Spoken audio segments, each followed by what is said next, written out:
Well, I think as a parent, you have to be the leader. You have to take the leadership position yourself, and that's not always easy. When parents do ask me, how can I have a conversation with my son or daughter the same way that strangers are able to trust you with their stories and secrets and postcards? My answer is always the same. It's not easy, but it is simple. And that is tell your son or daughter one of your true secrets first. And that opens up this gateway where they feel like they can share back. So I think it's more about not asking for authenticity, but showing it yourself, being courageous enough to take that step of vulnerability first, open up your heart, and then that allows it to come back. Because ultimately, intimacy, secrets are the currency of intimacy. And if you can start that relationship first, it's much easier for the other person to respond. I'm Srini Rao, and this is the Unmistakable Creative Podcast, where you get a window into the stories and insights of the most innovative and creative minds who've started movements, built thriving businesses, written best-selling books, and created insanely interesting art. For more, check out our 500-episode archive at unmistakablecreative.com.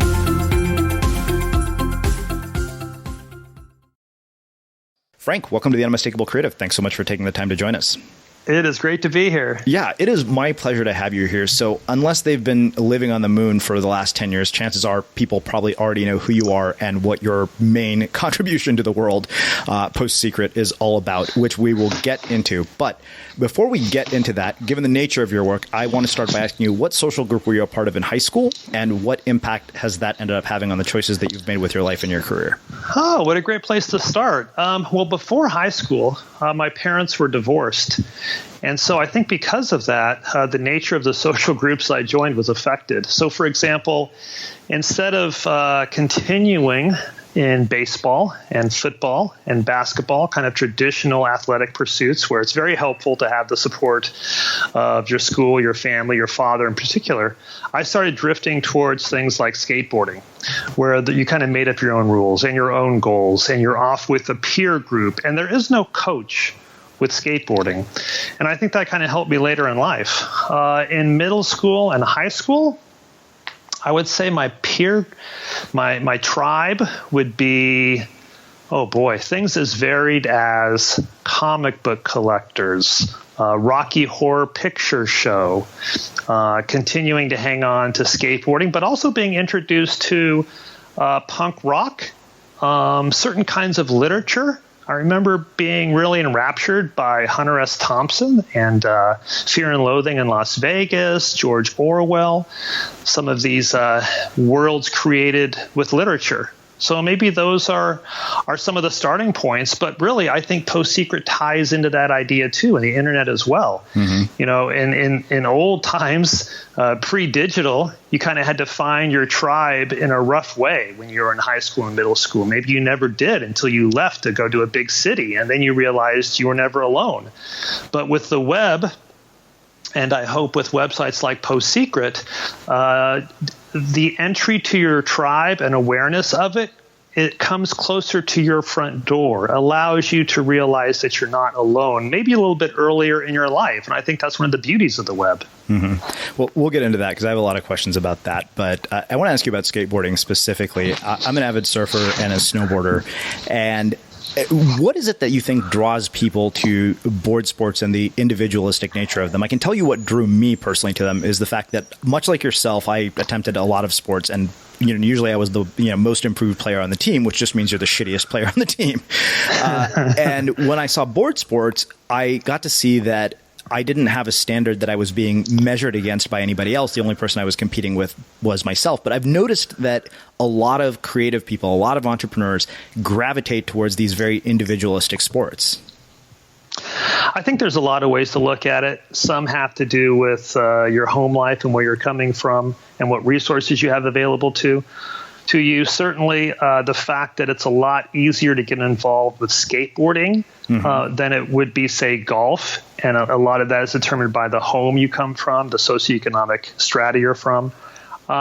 But another way to look at it too, and I think something that has stayed with me, is the idea of seeing people as kind of originators or technicians, artists or craftspeople.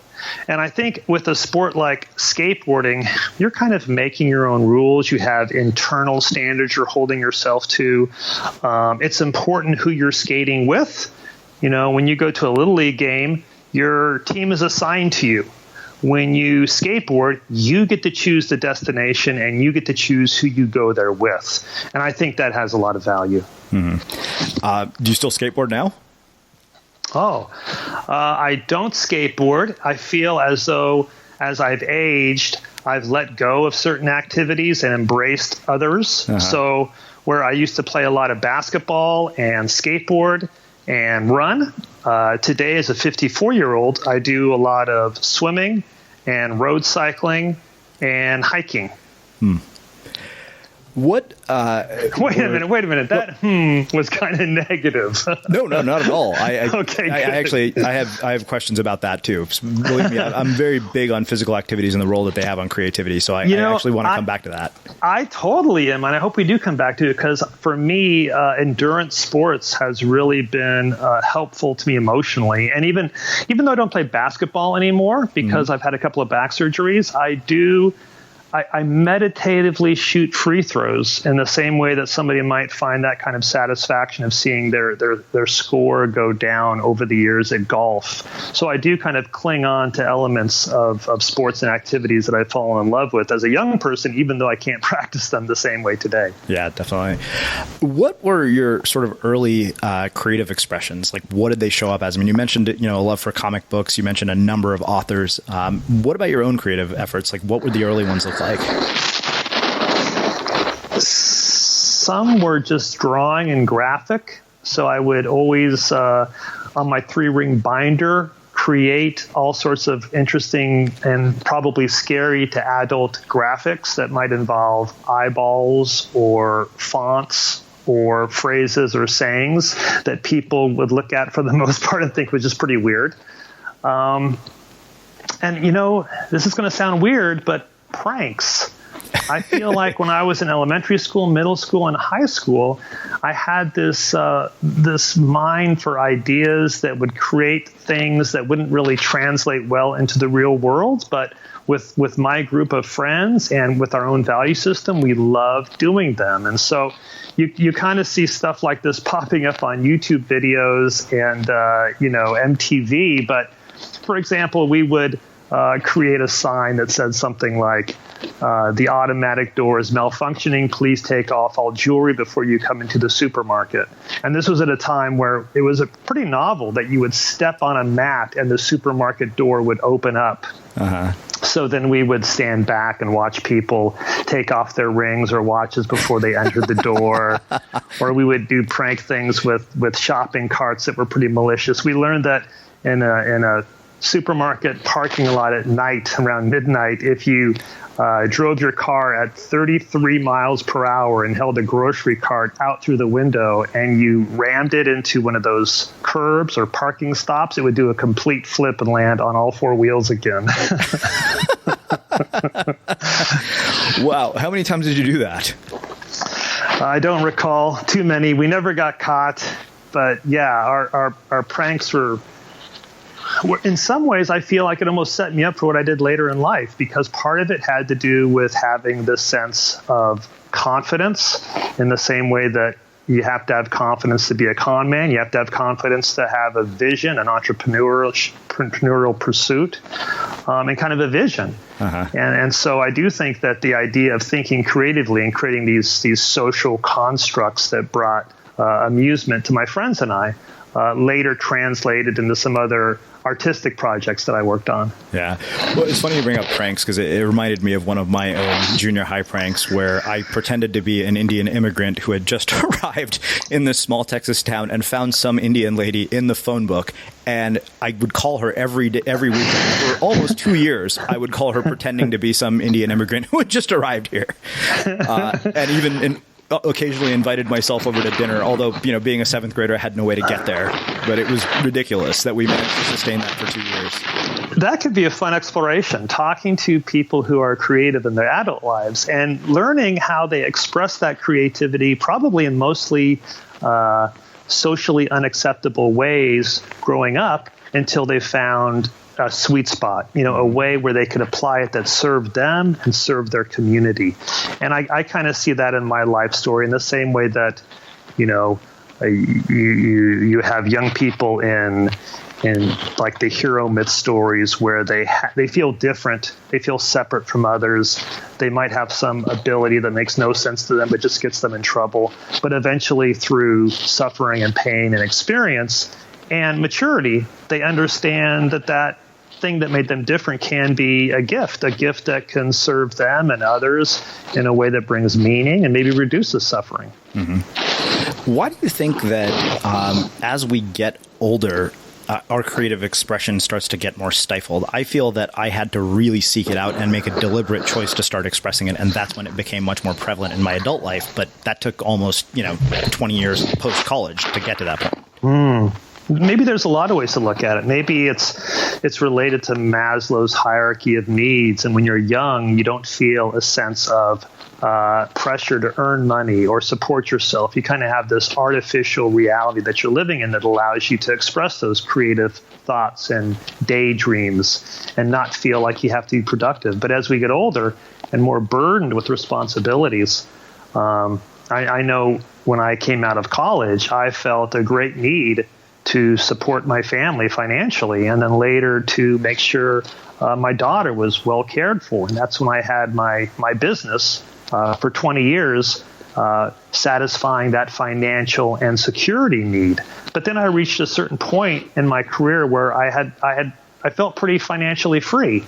And that's when I was able to kind of reconnect to that childhood sense of wonder and mystery and mischief, and kind of pursue creative projects that I hadn't thought about during those years when I really had to be productive. Yeah. So what influence did your parents have on the choices that you've made with your life and your career? Oh, I think that as a boy and a man, my relationship with my father is key in understanding my relationship with authority, for example. So I think I'm pretty adversarial, pretty oppositional in that no matter what environment I'm in. I remember one of the reasons I wanted to go to Berkeley was because of the reputation of rebelliousness it had and free thinking. And once I got there, and it felt very left-wing and liberal. And because I was in that environment, I started to feel a little more conservative and not Republican, but more in that direction. So I think that's related to the relationship I had with my father. And because of the divorce, I think I had to grow up pretty fast and understand the world in new terms at a very young age, which can rob you of a sense of security, but at the same time allow you to embrace a sense of independence and discovery and looking through your own eyes in a way that can be revelatory. Mm-hmm. So what happened from high school through Berkeley to starting PostSecret? Like, what's been the trajectory to get to this point? Oh, maybe I'll just try and think of some of the mile markers along the way and mention some points of my past that have connected to it. In high school, I felt alone. I was certainly not that kid who you would want to tell your secrets to. At the same time, I did have this sense of confidence with my small group of friends that we could pursue projects and entertain ourselves in creative ways. So, for example, in print shop, instead of printing business cards, we found a way to serendipitously print phony raffle tickets and then go door to door and sell them to create spending money until that idea collapsed. In college, again, feeling kind of a sense of being without direction. In college is when I had, I think, my first panic attack and felt as though I was losing a sense of self-control that kind of shook me to my core. being aimless and feeling like I didn't have the connections that I wanted pushed me, I think, to major in psychology and social science to better understand what I felt was a weakness in myself. In college, I also volunteered on a suicide prevention hotline and went through 3 weeks of training to basically listen to people's secrets at 2 a.m. and 3 a.m. And I think the desire there was to find a way to help others and help myself at the same time. When I graduated from college, my degree was in social science, so I didn't really have a direct line to a profession. So I pursued the work that I had done to work my way through school, which was retrieving information at libraries and information sources for large corporations and pharmaceutical companies. And so graduating from Berkeley, my wife and I packed everything in a car and drove across the country in the same way that the 49ers drove to California during the gold rush. But our gold rush was information. And so we drove to the information capital of the world, Washington, D.C., and started a business as information brokers and document delivery specialists with medical information from the National Library of Medicine and the Library of Congress. And I did that for 10, 20 years, had my own business. It was successful. It was lucrative, but it wasn't very gratifying. It was pretty tedious, in fact. And so after working on weekends, I would pursue these little postcard prank type projects that would entertain me and feel like I was bringing more meaning and creativity and fun into my life with the only objective of kind of satisfying myself. Mm-hmm. And that it did. Okay, so we're going to come back to the whole idea of satisfying yourself, because that is the big part of the reason I wanted to have you here, since it is the theme of my upcoming book, Audience of One, and you're in the book. But I want to go back to Berkeley and the suicide prevention hotline. What misperceptions do you think that those of us who've never had that experience of being on the other end of the line of something like a suicide prevention hotline have about the types of people who call into it?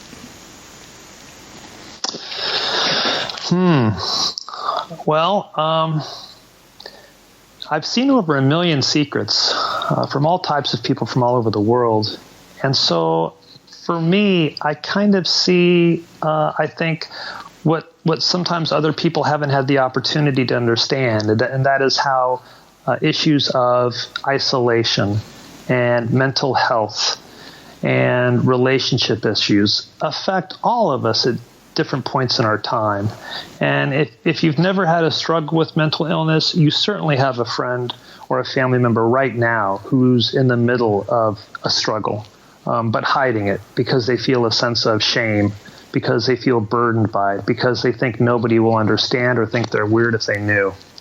And so I think that's the real value of an anonymous suicide prevention hotline, is because sometimes it's easier to tell your secret to that person who doesn't know you, that stranger on the train, rather than a friend or a family member who might judge you or who might have that confession impact your relationship with them for the rest of your life. So for me, I think it was liberating for me and for the person calling in, knowing that there was no judgment. There was just acceptance and listening. But one thing I had to learn early on is that it wasn't my job as a hotline volunteer to solve everybody's problem or to make that perfect referral or assessment when I spoke to somebody for 10 or 20 or 30 minutes. My job was simply to listen, to be there in the moment with empathy, understanding, in a non-judgmental way. And in so many ways, that's what the people needed most of all, just to know that they could tell their story, to get it out, to take ownership of the words of how they were feeling, maybe how they'd never been able to talk about before. And in a lot of cases, too, that was the first step of the solution, just to understand what the problem was, to admit it, to let it go, and to realize that the person listening to them wasn't going to condemn them or tell them what to do, but just say, that's okay. I've been there too. What's the next step? How does that make you feel? And so it was difficult not to try and solve problems and just be an active, attendant listener. Mm-hmm. Have you yourself experienced any really sort of dark chapters or seasons of your life? And if so, how did you pull out of them? Yeah, I had a pretty traumatic childhood and some rough times growing up. I saw my best friend fall to his death when I was in 8th grade. I've been kicked out of my house. I've been homeless for a little bit. I've struggled with mental illness before. I've lost a best friend to suicide, and I've had to talk about my own feelings in that area. So for me, it's very real, and that's why I've connected the work I do in the second part of my life to suicide prevention, to raising awareness of mental wellness, to having the conversations that we want to have, but sometimes feel ashamed to.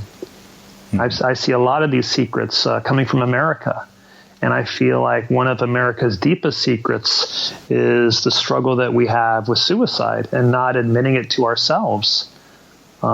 This year, 2018, over 1,000 college students will take their life. Over the past 5 years, more American soldiers, men and women, have been killed by their own hands than by the enemy. And year by year, the rates are going up in a way that is doubly frustrating, not just because it's something that we can take action on, but we're not, but precisely because we know what we can do to help and it's not being done. And I think when we look back on this time, it's going to be shocking of not just how we ignored the problem, but how we tried to sweep it under the rug and not even acknowledge that it existed. Yeah, it's interesting. I think for me in particular, the challenge with this was in Indian culture, the stigma associated with therapy is really, really high. For the longest time, until I found myself in a therapist office, the belief that was drilled into my head was therapy is for crazy people. And I think after a month of doing it, I thought, why the hell did I wait 20 years to do this? I wish I'd figured this out a long time ago. And it's interesting because, we've had very high profile suicides, but there's probably a lot of suicides that don't get any attention at all. And we just kind of, sweep the problem under the rug. What I wonder is, you mentioned earlier that you're a parent, and I wonder about how this whole project and the experiences that you've had both life and career wise and as a result of PostSecret have shaped the way that you're raising your daughter. Well, I think because of PostSecret, I'm much more open to human experience and much more non-judgmental. So for me, it's actually kind of shocking, the stories and conversations that my wife and I have with our daughter compared to the conversations my wife and I had with our parents. It's like a whole different world. And it feels so good knowing that our daughter can literally tell us anything. And for her to know that her interest is always aligned with our interest. We always want the best for her. And I think that's part of the basis why she has that trust with us over the years. We've earned it. Mm-hmm. So yeah, she's living in San Francisco now. She just told me recently, actually touching on what you just mentioned, that she has a friend that works in retail. And she says she is shocked because her friend is aware of multiple suicides that have taken place in the retail environment where she works that don't get reported about in the news. And this is in liberal San Francisco. Partly, I think it has to do with the fact that it happens so consistently that we don't even think of it as news anymore. Mm-hmm. I think the other thing is that up until you see something like the Anthony Bourdain situation or Kate Spade, there's this sort of misperception that success makes you immune to this sort of adversity. Yeah, for sure. When maybe just the opposite is true. Maybe it's the individuals who are trying something new, challenging society and themselves, pushing themselves to their own limits, who have the most interesting lives and are the ones who might find themselves in crisis.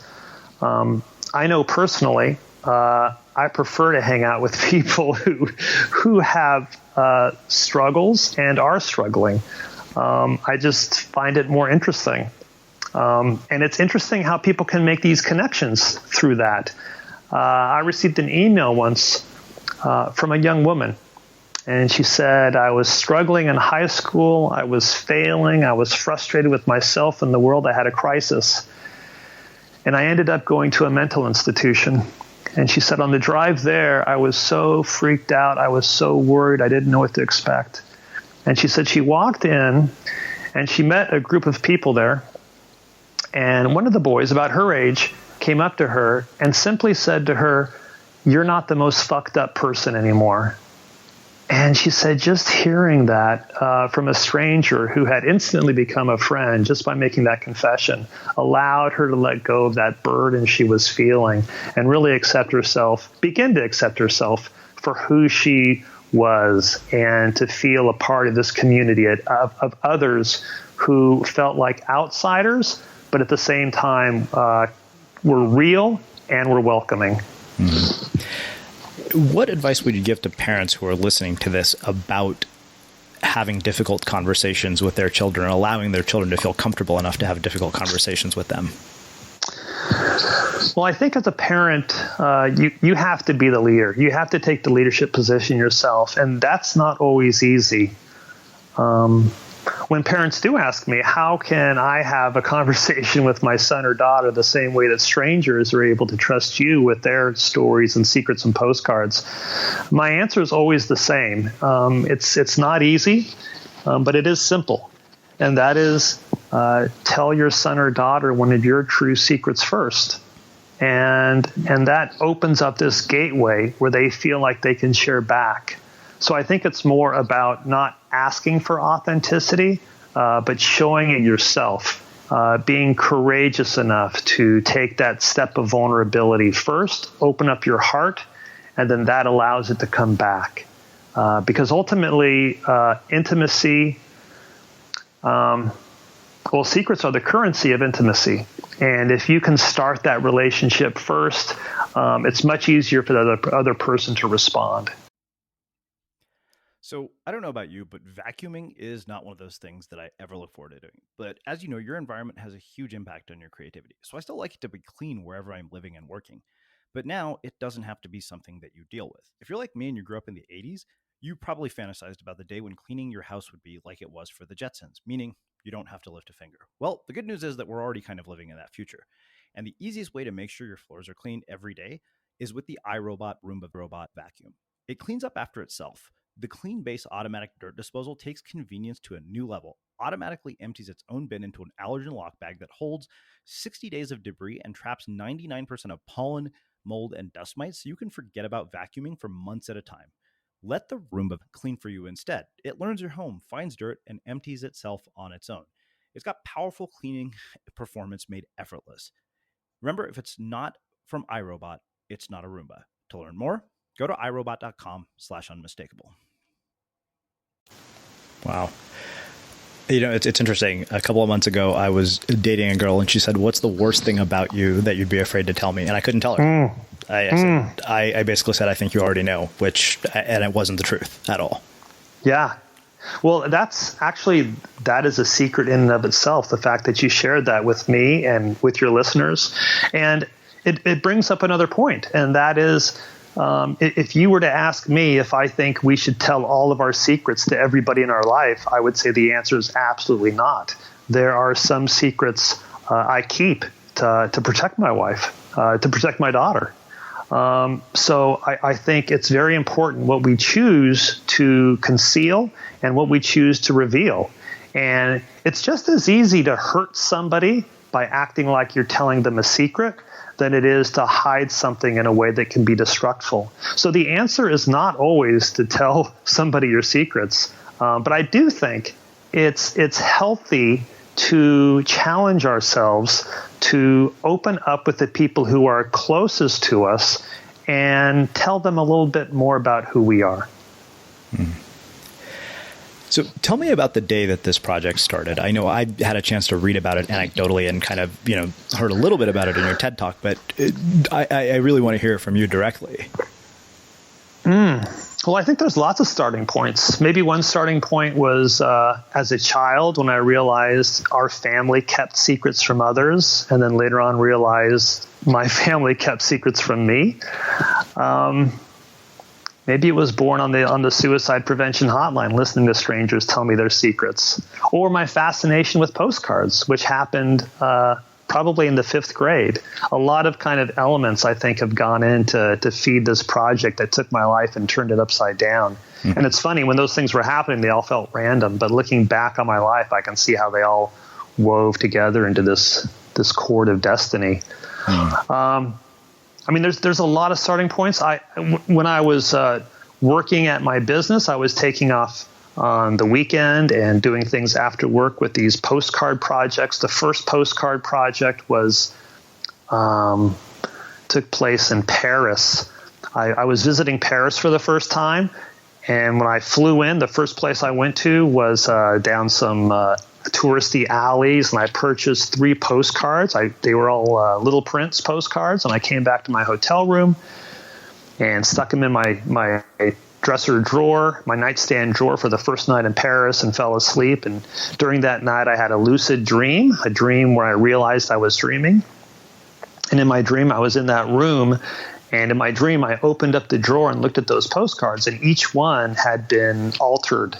They looked differently. They had different messages written on the back of them. And when I woke up, I quickly opened up that drawer, took out the actual postcards, and recreated them to look like they had in my dream. And one message on the back, for example, read, forgotten evidence of unrecognized journeys unknowingly rediscovered. And so I created those postcards, and that was the first postcard project I worked on. The second one was for a straight year. I purchased bottles with corks, and I created a handmade postcard that I inserted into the bottle and threw it into a lake that was near me every Sunday. It was the same park where they filmed the Blair Witch Project. And these handmade postcards were just really kind of crazily made. I used stitching and wrote. I had this old typewriter. I would type enigmatic questions and messages on the postcards. The project was called Reluctant Oracle. And so each postcard had a message as if it had come from a reluctant oracle. So, for example, one might read, why do you ask the question when you don't really want to know the answer? Or there's more wisdom in how you ask the question than what answer you could receive.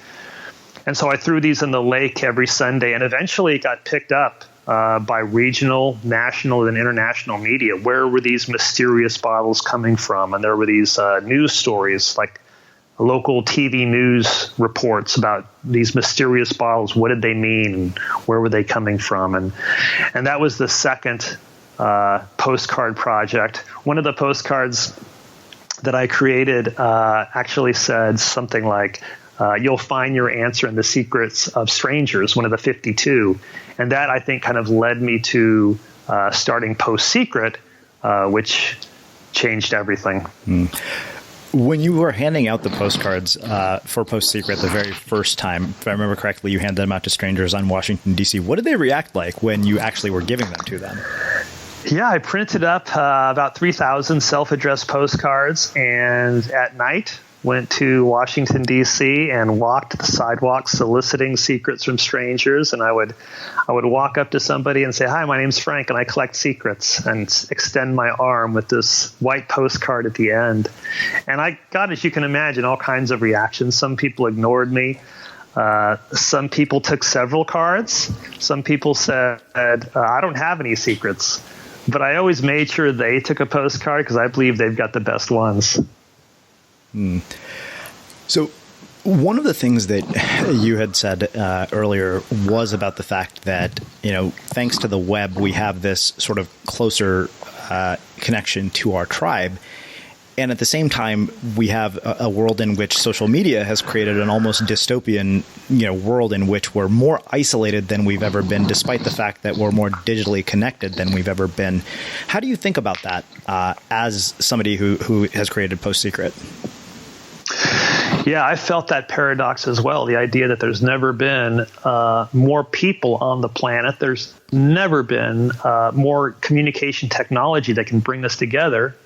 Yet despite all that, there's never been a greater sense of alienation and isolation. If you look on college campuses, for example, Incidents of depression are going down, but incidents of anxiety and feeling alone are going up. And the shame associated with those things is also increasing. I don't have an answer, but I do think that's a place for a lot of us to invest our time and effort to try and find a solution. And I think it's a critical solution. It's not just about mental wellness. It's about communities cooperating. It's about countries not going to war. There probably is no higher priority. Yeah, it's interesting. I think about it because I wrote about this recently on Facebook. If you may have read Sherry Turkle's book, Alone Together, which says we depend more on technology and less on each other. And I said, the thing that struck me was I was home on a Friday night and I thought, okay, thousands of people are listening to this. I don't have one person that I can call to hang out with. All my friends are too busy or, have something else going on. And I just kind of was stunned by that. I said, how did this happen? Oh, absolutely. I think many of us have these huge virtual networks of friends, with my air quotes. But when it comes to that person you can call to pick you up at the airport, maybe we don't have that kind of friend. I'm certainly in that boat as well. I read something recently talking about how why is it that we overlook one of Jesus's major miracles, the idea that in his mid-30s he had 12 close male friends? Well, that actually raises a question that I didn't get to ask you. Does faith or religion play a role in your life as an adult? When I was born, I was raised in the Presbyterian faith, and then in high school, I was more a Pentecostal, pretty fundamentalist. I think as I got older, I became more agnostic, but now I would say I do definitely have a spiritual appreciation, a connection to the wonders of the world and not feeling I have to know everything, but also understanding too that there are these stories that we can all go through in a way that unites us in surprising ways. I think probably the tribe I feel closest to today are other people, especially young people, who have created something special and unique either online or in the real world that bring people together and kind of allow others to tell their story in a space. So whether it's Humans of New York or Dear World or something in that nature, those are the people I feel connected to. And as I get to know those folks, very often it seems that we might start our projects in a different place, in something very specific to our upbringing or where we come from. But as we follow where those projects lead us, they kind of come back to this similar place. The value of connection, the importance of sharing our story in a way that allows us to release who we are and empowers other people to embrace their struggles as well. The idea that as a young person, the things that make us different and make us feel weird can be harnessed and allowed to lead us and lead our communities in ways that can bring us together and bring healing to a number of people. The idea that that suffering doesn't have to be purposeless, and we can earn our souls through our struggle, through our suffering. Through our struggles, we can gain talents and gifts that allow us to share with the world something that only we uniquely can bring.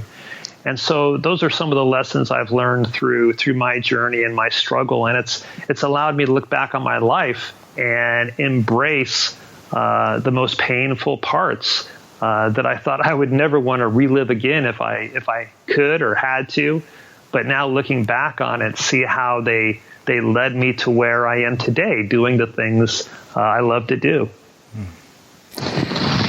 So one of the things that I think really struck me about your story, and it's why we included it in the book, because you're such a sort of prime, you're like the epitome of the example of an audience of one, that the person that you're trying to please with this was yourself, and at the same time you have this project that reaches millions of people. The most most visited ad-free blog on the internet, and you've intentionally, it seems like, chosen to separate your creative project from commercial interests. And I was wondering if you could talk about that in more detail.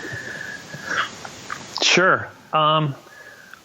Fortunately, PostSecret came to me at a time in my life where I had some financial security. So right from the start, I didn't have to use PostSecret to pay my bills. And I'm thankful for that, because I think by not taking money for advertisements on the website, I was able to develop a deeper relationship with strangers where they felt like they could really trust this stranger with their confessions, somebody who they could mail their postcard to their home, not a P.O. box or a committee. It was just one guy who would read your secret, accept it, and share it back in a non-commercial way. So I think that allowed me to earn people's trust at a deeper level, and therefore the secrets were even more compelling. Also, in a unique way, too, by saying no to easy money up front, it creates opportunities later on in a venture that allow you to find organic underwriting sources that are more appropriate and bigger than what you could have done before. So, for example, even though the PostSecret website has now had over 800 million hits, I've never taken $1 for an ad on the site. But that doesn't mean that I wouldn't come out with a PostSecret book that could kind of be an archive of these postcards and share them in a new way, or a PostSecret art exhibit where people can see the actual postcards. And then I travel and speak on college campuses in a way that I think in some cases is the highest manifestation of the project, because at these live events, I try and do in a social space what I've done with the website, create this safe, non-judgmental place where you feel comfortable to share. And at the end of all my talks, I invite audience members, sometimes in front of 1,000 people, to come up to the microphone and share a secret they'd never told anyone before for the first time. And that can be the most emotional and memorable part of my talks every time. Wow. That sounds like it would be absolutely terrifying to me. It's funny because it's always a super challenge to get that first person to feel comfortable enough to come up to the microphone. There's telling you my secrets, there's 20 or 30 social cues I have to go through before I can create that space. So, for example, I would never ask anybody to tell their secret at the microphone before I tell one of my own. And just making sure the audience knows how to react to somebody sharing their secret and who is vulnerable at the microphone in an appropriate way. So a lot of those social cues, but once you can get that first person up to the microphone and they open up and tell a truth, whether it's romantic or painful or funny, and that person sees and feels how they're embraced by the audience, who basically gives them a collective, oh, that's okay, me too, we're all together. People basically run up to the microphone, and the line gets so long I can't go through everybody, because honestly, I think we all have these parts of who we are that we want to get out, we want to share, but we don't always feel like we have the appropriate place for it. But if you can create that singular time and place where there's no judgment and there's acceptance and you give permission, people want to tell their story. And this is just one avenue for them to do it, but I'm sure there's dozens of others that haven't even been touched upon yet. How do you decide which ones to put up? I mean, I'm guessing you must just get tons of mail every day. So how do you actually decipher between what you're going to put up and what you just keep? I think at this point, a lot of it is by feel. I couldn't even really put it into words. I just always go through the secrets on Saturday and try and select secrets that are freshly original, or something that's very common but maybe expressed visually in a compelling way. I try and pick secrets that touch on all of our emotions. So every week you're probably going to see a funny secret, a romantic secret, a painful secret, an office-related secret on the website, maybe a hidden act of kindness or a political secret.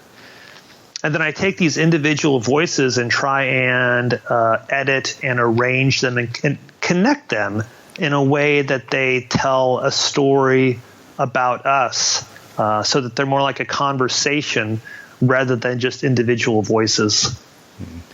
So, we've talked about the fact that you have helped raise awareness for suicide prevention. What have been some of the surprising outcomes in people's lives who have actually shared with you?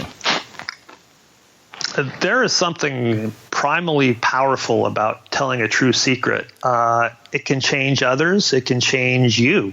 In multiple cases, there have been marriage proposals at post-secret live events because that's certainly a secret. People have been brought together. People who have felt confident for the first time, for example, cutting a parent out of their life because the parent had control of an unhealthy relationship for sometimes decades, and the power it takes to let that go. The transformative power of telling a secret about your struggle with mental illness can be the first step in not only seeking help for yourself, but inspiring others to think, hey, maybe there's hope or help for me, or maybe it's okay for me to tell my story. There's something about telling a secret that can be inspiring. It can kind of cascade, and others want to join in. So whether it's at a post-secret event where people line up to tell their secrets, or maybe after the event where people come up to me and say, Frank, let me tell you this story about my uncle who thought about taking his life. Sometimes if I've told stories about suicide, people in the audience realize it's safe or okay for them to tell a story that they've been keeping private, or that maybe there's shame in their family about it.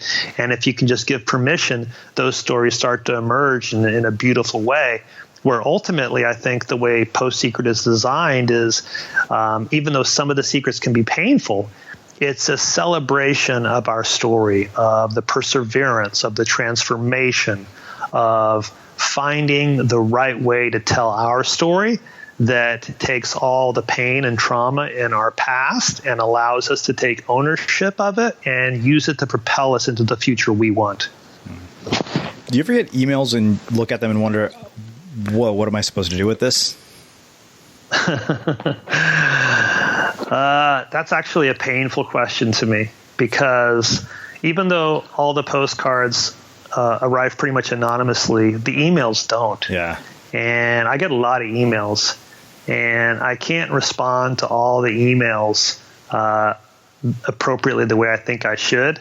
I do the best I can, but honestly, I wouldn't be surprised if I die and the first question that's asked of me is like, Frank, remember this email that showed up in your inbox? You didn't answer it, and this is what happened. So I'm totally fearful of that, and I wish I could have the time and resources to respond to everybody's email appropriately. Yeah, I mean, I asked the question because I occasionally get emails like that from people, and I look at it and I think to myself, I'm so not qualified to even give an answer to this question because I'm struggling with some of these issues myself. Yeah, I haven't found the right way to feel good about that circumstance. I've lost a friend and a family member to suicide. I've struggled myself. I am very close to organizations that their sole purpose is to raise awareness in the conversation of mental wellness. And I know the right way and how much attention you're supposed to give to somebody who could be at that moment of killing themselves. And I'm sure I fall short. And so that's a painful part of this project and what it means to me, especially coming from a background of volunteering on a suicide prevention hotline for years. Yeah. Well, I want to go back to something we were talking about earlier because I promised you we wouldn't get out of the conversation without returning to it. And that was your physical activities. You mentioned things that you do. Why do you think that all these physical activities have such a huge impact on creativity? This is deeply personal to me because I think that it's not a coincidence that my surfing journey and my creative journey parallel like almost exactly in the same amount of time. Yeah, I think there's something very primal about getting in touch with your physical body and doing activities that really please it in deep and profound ways. I think it connects to endorphins being released. I remember a couple months ago, I had this just awesome spin session and got all these ideas and came back home and sent an email to my friend Neil Pashrika telling him about how I was excited about this project I wanted to start. And he responded patiently by and wisely by saying, well, take a couple of days and see if you're still just as excited about it as you are right now. And surely enough, I wasn't. My enthusiasm kind of waned for it. And it was just sometimes when you have a good exercise session, you just get so jazzed about ideas and possibilities, and I think it frees you to think about things that you normally wouldn't in your everyday life. But that's kind of the fun part. For me, the more substantial part is how it helps me emotionally.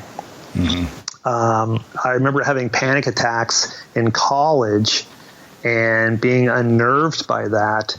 And I remember feeling pressure before certain tests and exams. And one of the things I learned to do before a big test was to go to some of the buildings there on campus that were maybe 10 or 12 stories high and just run up and down the stairs for like 15, 20 minutes, get sweaty, get exhausted. But then all that tension was gone, and I could go into the classroom, relax, and just focus on the questions in a way where my mind wasn't all over the place. And I think that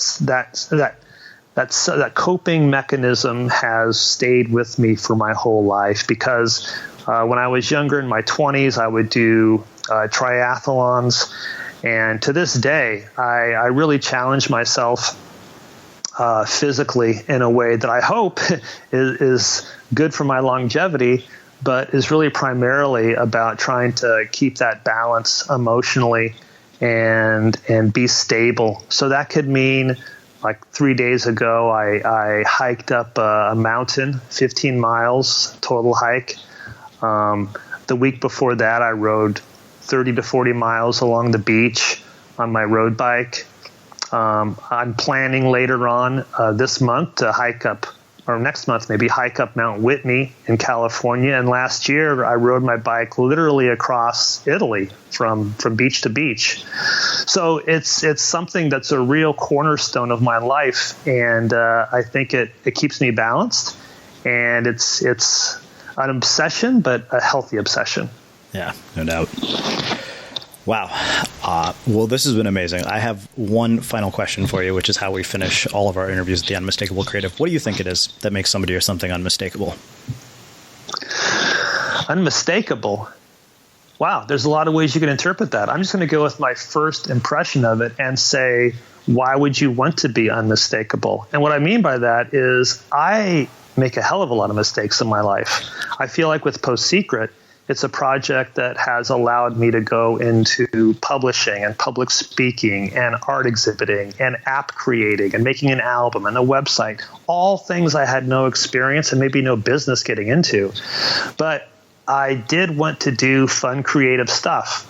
And when you approach it kind of like with the skateboarder model, where you don't really have a mentor or a coach, you're just flailing about, mistakes get made for sure. And I think if you carry too much of a burden or identification with that mistake, it can discourage you from, courageously going on into other fields where you have no background or understanding. So I would just say, you probably don't get this approach from many of your guests, but embrace those mistakes. Feel like if you're not making enough mistakes, you're not pushing yourself hard enough. Maybe wear those mistakes as a badge of courage. Because I guarantee you most of the people listening to this won't have made as many mistakes as me, and they can feel painful, but maybe there's a way to get beyond that and realize that they're more of a feature than a bug to a productive life. Wow. Well, I think that makes a really fitting and poetic end to a really inspiring conversation. You're truly exemplary of what it means to create for an audience of one. And I can't thank you enough for taking the time to join us and share your story and your insights with our listeners. This has been phenomenal. This was a great pleasure for me. Thanks for inviting me on the podcast. Yeah, my pleasure. And for everybody listening, we'll wrap the show with that. Thank you for listening to this episode of the Unmistakable Creative Podcast. While you were listening, were there any moments you found fascinating, inspiring, instructive, maybe even heartwarming? Can you think of anyone, a friend or a family member who would appreciate this moment? If so, take a second and share today's episode with that one person, because good ideas and messages are meant to be shared.